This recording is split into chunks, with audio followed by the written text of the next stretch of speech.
lapit pa natin konti. Oh. Ang laki niyan. Dito lang yan. Dito ka makakita ng ganyan mga ka-highway. Lalangoy ka, sasabay sa'yo yan. Basta wag mo lang din galawin kasi hindi naman yan ano eh. Hayaan mo lang siya. Pag nakita nyo yan na pag lumalangoy kayo dyan, nakita nyo yan, hayaan nyo lang. Ang laki niya oh. Kumakain sa ano. Meron siya kinakain na lumot.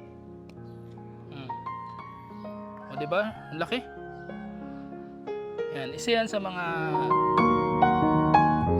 yaman ng dagat dito sa amin mga ka-highway. Diba?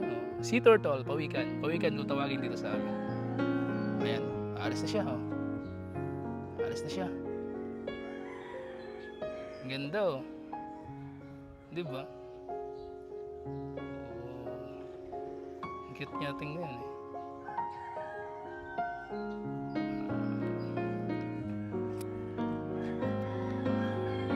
Dito, bawal huliin yan.